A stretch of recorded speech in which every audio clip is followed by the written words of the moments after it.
इतिहास रचते हुए इस इलाके में एक बड़ी जीत दर्ज की।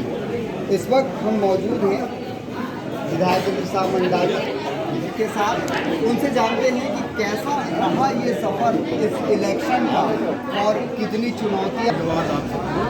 एक बधाई आपको बनती है, आपने एक बड़ी जीत दर्ज की। क्या मानते हैं, किसको इसका श्रेय देते हैं और क्या ऐसे मुद्दे रहे जिसकी बदौलत आपको इस इलाके में जनता ने दोबारा विधायक के तौर पर देखना चाहा? अच्छा, इस क्षेत्र के जनताओं को मैं बहुत बहुत धन्यवाद देता हूँ। साथ ही साथ हमारे शुभचिंतक कार्यकर्ता हैं और अन्य शुभचिंतक उनको धन्यवाद देता हूँ जिनके सहयोग से आज एक बहुत बड़ी चुनौती हमारे लिए रहा।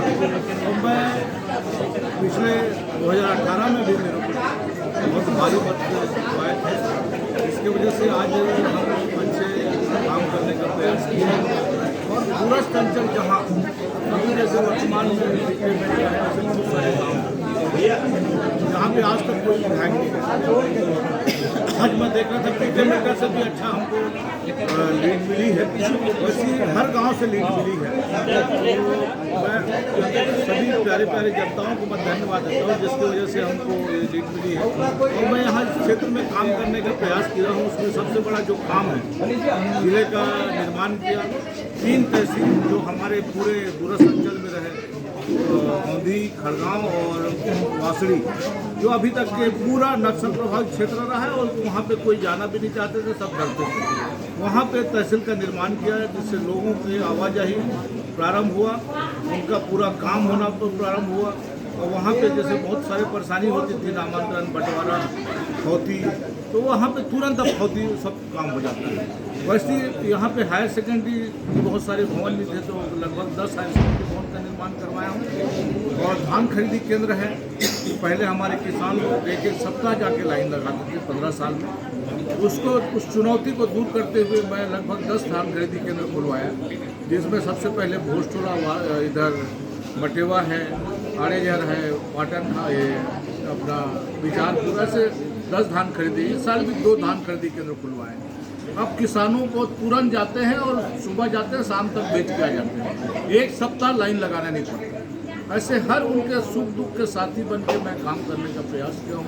और हमारे ये क्षेत्र पूरा आदिवासी बहुल क्षेत्र है और हमारे शीतला मंदिर है, बहुत सारे मंदिर भी नहीं थे, तो गांव-गांव में मंदिर भी बनवाने का प्रयास किया हूँ, जिससे उनके आशा के अनुरूप मैं काम करूँ। ये उनके गांव में जाके एक गवई बैठका के रूप में काम करता हूँ और वहाँ का हल तुरंत, अगर जो संभव हो सकता है तो वहीं से तुरंत कलेक्टर, एसपी, जिसको भी बात करना है बात करके मैं हल करने का प्रयास करता हूँ। और आगे भी जो 5 साल मेरे को मिला है उसमें भी मैं भारी प्रयास रहेगा कि हर गांव में जाऊं, वहाँ के लोगों की समस्याओं को सुनूं, चाहे पढ़ाई के क्षेत्र में, शिक्षा के क्षेत्र में हो, चाहे बांध निर्माण के क्षेत्र में, सिंचाई के क्षेत्र में मेरे काम करने का ज़्यादा मेरा अभी सोच है, जिसमें मिस्त्री जलाशय को बजट में जुड़वा लिया हूँ। बरकाडोला जलाशय में 18 करोड़ करीब जमा करवाना है पैसा, उसके बाद उसका भी स्वीकृति मिल जाएगी। अभी नवोदय एक यहाँ पे आएगी और एकलव्य भवन बनाना है और केंद्रीय विद्यालय भी, ऐसे एक नया कॉलेज भी मोहला में निर्माण करवाए हैं और मेडिकल कॉलेज भी खोलने का प्रयास करूंगा। ऐसे ये था, पर अब सरकार अगर बनती है हमारी तो हम बनवाएंगे और नहीं बनेगी तो थोड़ा सा वेट करना पड़ेगा। एक चीज़ का मलाल रह गया कि गवर्नमेंट नहीं बन रही है। पिछले 5 साल में हालात उस स्तर के थे कि सरकार थी प्रदेश में और आप यहाँ पे विधायक थे, संसदीय सचिव थे, हर तरह के काम सुनिश्चित हो जाते थे।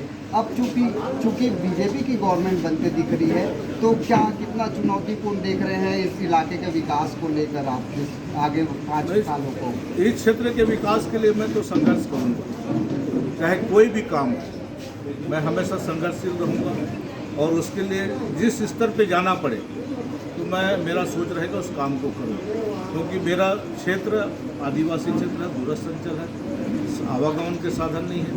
आवागमन के साधन में भी मैं, जैसे भोजटोला वासड़ी पुल है, रोड के विचारपुर पुल है, उरेली के 3 पुल है, जक्के का पुल है और इधर कनीली के पुल है, ऐसे बहुत सारे पुल जो 70 साल तक नहीं बने थे, उस पुल का निर्माण करवा रहा हूँ। अभी भोजटोला वासड़ी पुल पिछले कुछ दिनों पहले मैं उसका वो भूमि पूजन किया और काम भी पूरा चालू हो गया और आना जाना गुजरे चालू हो गया। अब उनको पूरे उस क्षेत्र के निवासियों को 40 किलोमीटर दूर चक्कर काटने नहीं पड़े। तो अभी और काम करने के बहुत सारे आयाम हैं, और जो भी मंत्री बनेंगे, मुख्यमंत्री बनेंगे, विभागीय मंत्री बनेंगे, उनके पास जाऊंगा, उस काम करने का मैं प्रयास करूंगा, ऐसा मेरा फैसला है, और अपने तरफ से भरपूर प्रयास करूँगा। एक सवाल, कई तरह के विरोध सामने आ रहे थे, कई बार ऐसे कयास लगाए जा रहे थे कि पहली बार सिटिंग एमएलए का विभिन्न मुद्दों में विरोध हो रहा है, लेकिन तमाम विरोधों को दरकिनार करते हुए जनता ने आशीर्वाद दिया है। इसे किस तरह से मानते हैं आप? इसमें एक चुनौती तो था, अब जिसका स्वार्थ पूरा नहीं होता वो बदनाम करने का प्रयास किया, और यहाँ तक कि इतने निचले स्तर में गिर के मानपुर में चक्का जाम किए और टिकट कटवाने के लिए भारी प्रयास किए, पर इस जनता के आशीर्वाद के अनुरूप मेरे को टिकट भी मिला और जीत भी बहुत बड़ा मिला, जिसका श्रेय इस क्षेत्र के जनताओं को मिला। अभी तक ऐसा कभी नहीं हुआ था। कई बार शुरू में कहते थे कि विधायक तो ऐसा है कि कोई घर से निकलता नहीं, नमस्कार नहीं करता, उससे मिलता नहीं, सब झूठे रहा। और जो अभी मेरे सामने खड़े थे राजा, जो पहले 2 साल 10 साल विधायक रहे, जो कई बार भूमि पूजन करने के बाद भी भोजटोला वासरी पुल को नहीं बनाए, विचारपुर पुल को 3-4 बार भूमि पूजन किए थे, नहीं बना, और झूठे वादा करके हमारा काम नहीं, हम जो कहते हैं सच्चे दिल से कहते हैं, मन से कहते हैं, वो काम जो बचता है। ऐसा हमारा सोच है, राजेंद्र जी ऐसा काम करते रहेंगे, और जो भी काम बचेगा उसको पूरा करने की प्रयास। चलिए, बहुत बहुत बधाई आपको, और उम्मीद करते हैं कि प्रदेश गवर्नमेंट के साथ तालमेल स्थापित कर इंद्र शाह मंडावी इस दूर नक्सल प्रभावित आदिवासी बाहुल्य इलाके के विकास की इस गाथा ये लिखना चाह रहे थे, उसे आगे बढ़ाएंगे। उम्मीद ये भी की जा रही है आम जनता की ओर से कि प्रदेश में कांग्रेस के गवर्नमेंट का ना होना इंद्र शाह मंडावी के राह में आड़े नहीं आएगा, ये उम्मीद की जा रही है। आगे हालात कैसे रहेंगे, विकास किस स्तर का इंद्र शाह मंडावी इस इलाके में करा पाएंगे, ये आगे का वक्त बताएगा। आगे देखना दिलचस्प होगा। वनांचल वार्ता विद प्रमोद में फिलहाल इतना ही।